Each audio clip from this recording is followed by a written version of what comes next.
Today, is Kickstarter too successful for its own good? Once we raise the money to research it, we'll let you know. This is CheckPoint.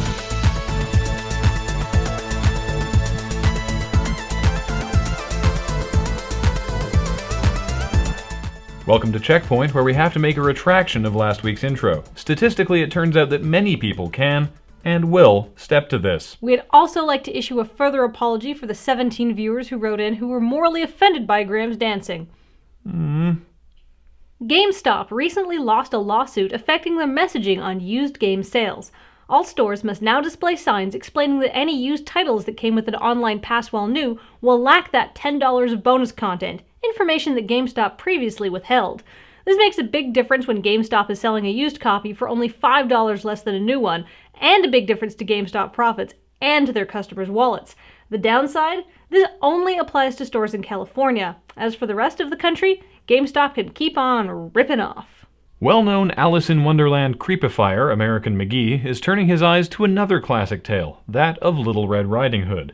McGee's twisted take on the story, now called Akaniro Demon Hunters, will evidently see Little Red Riding Hood on her way to Obasan's house, because the game is set in feudal Japan. No word if gaming mainstay Nobunaga Oda will appear in the game, but it is set in feudal Japan, so we're going with yes. Speaking of feudal Japan, would you like to see an Assassin's Creed game set there? Well, you're dumb and boring, at least according to Alex Hutchinson, the creative director of Assassin's Creed 3. According to Hutchinson, the most commonly demanded settings for future Creed games are World War II and feudal Japan, which apart from being screamingly predictable settings for games, have been basically done.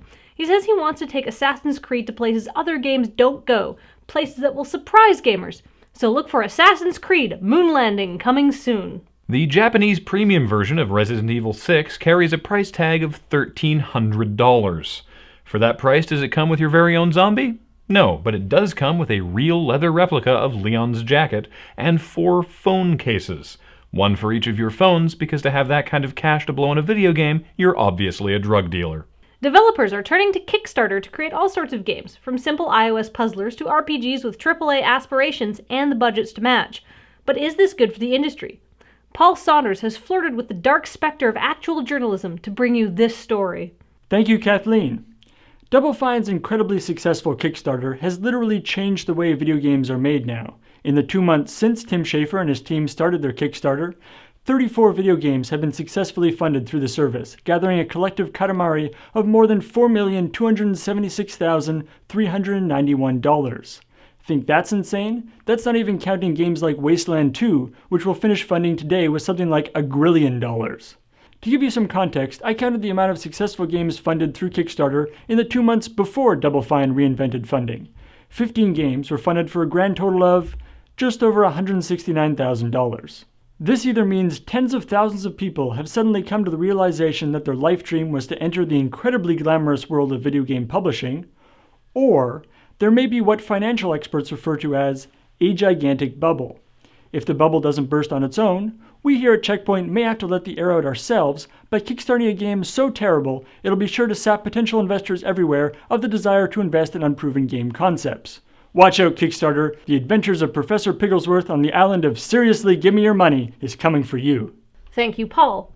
You know, I think for true pig-touching realism, Professor Pigglesworth will need to be rendered with Unreal Engine 3. I mean, the rest of the game can be Unity, but Pigglesworth himself needs to be Unreal. I don't think that's how it actually works. Stop trampling my dreams, Graham. Your dreams are dumb.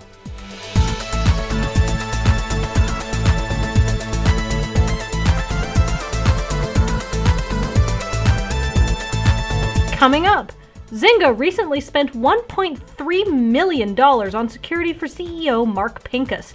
He must have gotten sick of people trying to share crops with him.